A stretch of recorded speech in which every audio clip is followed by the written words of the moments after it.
Et nous sommes maintenant devant l'écluse de Charenton, qui, comme son nom ne l'indique pas, est située sur les communes de Saint-Maurice et Alfortville. Mais là, nous sommes sur le célèbre pont de Charenton. Le pont, eh bien, là, nous sommes sur la commune de Charenton-le-Pont, en compagnie de Monsieur Charrier. Bonjour. Oui, bonjour. Alors, vous êtes membre, je crois, de la Société d'Histoire et d'Archéologie de Charenton-le-Pont. Oui, parce que ça m'intéresse. Parce que ça vous passionne, habitant de Charenton-le-Pont.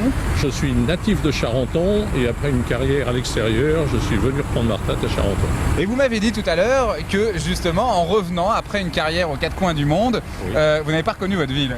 Ah, c'est vrai, ça a beaucoup changé. Si vous voulez, ici, je suis parti, il y avait un canal, une Juste bande là. de terre au Le milieu, long de la Marne, il y avait un canal. à la place de l'autoroute.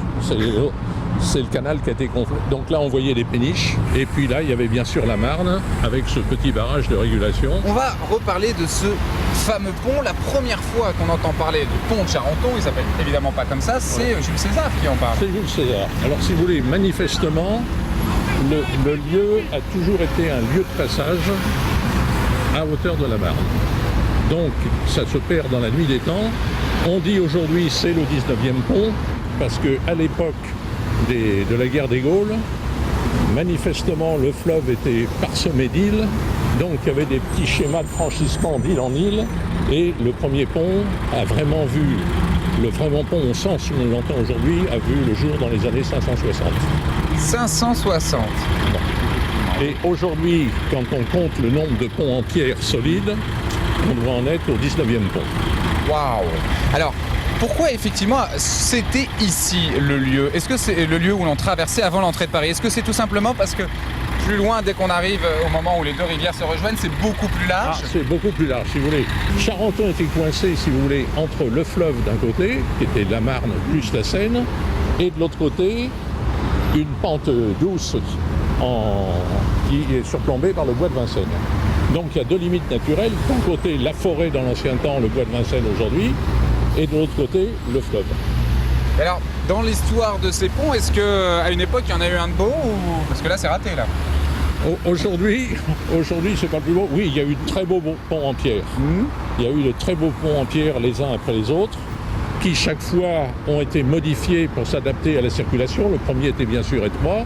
Les derniers, celui de mon enfance, puisque je suis natif d'ici, il avait de l'allure. Bon. Et il a été détruit pendant la guerre? Non, il a été détruit en 1973, quand Charenton a viré sa cutie et est rentré de plein pied dans le modernisme, si vous voulez. D'accord, ah oui, ça c'est véritablement encore un des méfaits du modernisme des années 70. Bien, si vous voulez, c'est comme ça. Alors on devrait appeler, moi je trouve, Charenton les ponts, non pas parce qu'il y a eu 19 ponts différents, mais parce que rien que ici, regardez, il n'y a pas un pont, mais on en a trois.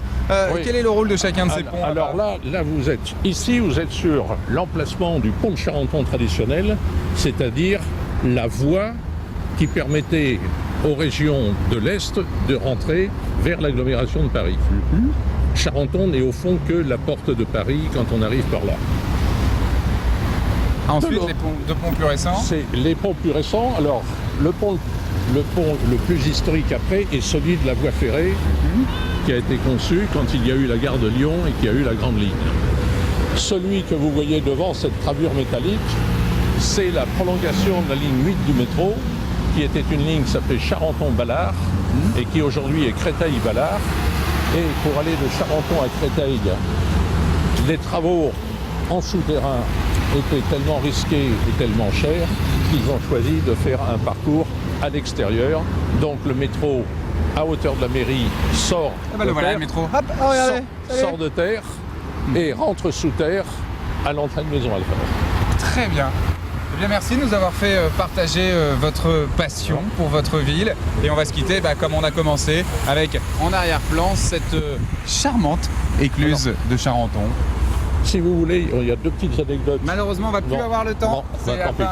fin de l'émission, mais on se retrouve dans quelques instants. C'est pas la fin de l'émission, c'est la fin de notre séquence avec monsieur. On se retrouve dans quelques instants. À tout de suite.